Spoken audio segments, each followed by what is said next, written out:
Hello, and welcome to the CDO Magazine interview series. I'm Chris Nur, Chief Digital Officer of Cincinnati, a world leader in enterprise data software, and we're partnering with CDO Magazine, MIT CDO IQ, and the International Society of Chief Data Officers to bring you this series of interviews with thought leaders in data and analytics. Today, it's my pleasure to welcome to the podcast Brett Starr, the Vice President of Data and Machine Learning Engineering, Intelligent Automation, and Business Intelligence at Cincinnati Insurance Companies. Welcome, Brett. Great to meet you. Hey, thanks for having me. Really appreciate the time today. Absolutely. I'm looking forward to it. So when I was preparing for our discussion, I checked your LinkedIn profile, which I normally do, and you have what I thought was one of the coolest descriptions of your organization and probably very accurate. And it goes from COBOL to the cloud, batch jobs to machine learning models, dashboards to chatbots, app dev to RPA. So tell us a little bit about how that description came about in context of your organization and your brief. Sure. And I think like for many people, it's been a journey, and that journey has impacted my personal and professional experiences, but also that of our team. And that's helped shape this job description. Look, data is pervasive. It's a part of every initiative and every platform, every solution that we have going on in the company. So through that, our team ends up, with a seat at the table for all these different comings and goings. So you start to get a broad perspective on the different technologies and solutions that are at play, and you're finding ways that you can lean in and help. And so as the leader of our data engineering team, I just kind of found that I was part and parcel of pretty much every solution that we had in play. And that meant our legacy systems, so your old school, more mainframe based solutions that I think, most Fortune 1000 companies still have some remnants of, and our emerging technologies, and you have to live in both worlds. You have to be of two minds, where you're steeped in tradition on these well-formed paths, and you're bringing on disruptive, newly formed techniques and solutions. So kind of if I take that job description and I was like, hey, let's break it down a little further. How did that come to be?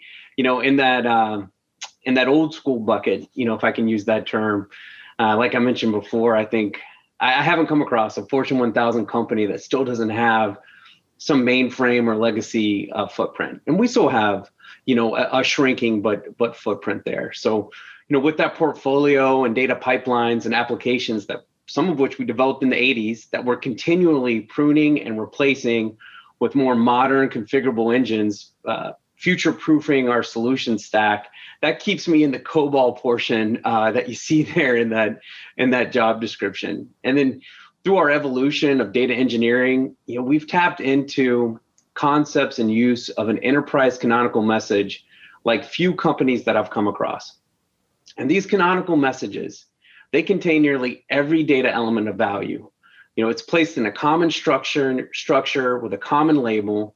That makes it easier for other consumers to know if they need data, irrespective of system, how they can go about and retrieve that data. Well, this effort springboards our ability to source analytics from a governed data pipeline.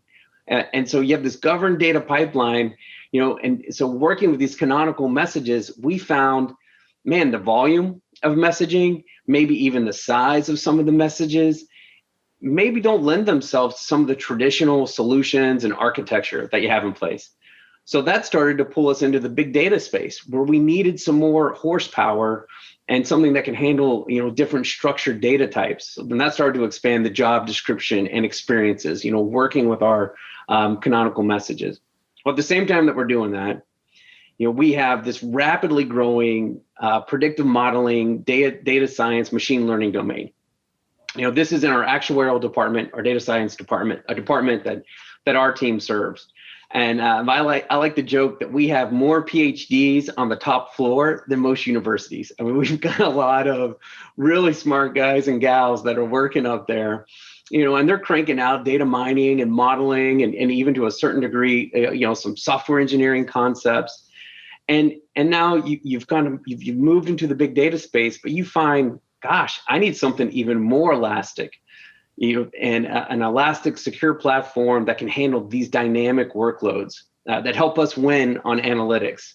So being the primary support organization from an environment and data provisioning engineering standpoint, that kind of brought us into the cloud, space. So, we started to evolve. And you start to see that as part of the job description, in your experience. And then in working with both our data scientists, but then also our analysts, which is another just growing community. And working with our analysts, you start to see the manual nature of some of our processes, not just the processes on the work that our analysts do when certain information is needed or a question needs answered, but also on just general processes throughout the organization. And by having kind of that line of sight, and then you combine it with, we have a lot of internal innovation efforts that we have. We have a strategic innovation group, but through these different innovation efforts and co-jams we host internally, we've started to experiment with different cloud offerings in the machine learning, chatbot, and automation space. And some of these seeds were planted, over the years, and then that led to the creation of an intelligent automation center of excellence, which our team leads and runs. And where we're focusing on enriching the lives of our associates, and we know that by enriching their lives, we'll be able to enrich the output and the service that we provide to our agents and customers. So, I know I rambled on quite a bit there, but it was just to kind of say, like, how did that job description come to be? And it was driven by data being in all things at our company, and then finding the problems that we needed to solve has kind of pulled us into some different technologies as we start to, slowly but surely let go of the past and reduce, some of that legacy footprint. Yeah, no, that's amazing. Well, that was very comprehensive. Thank you. And a lot packed into there.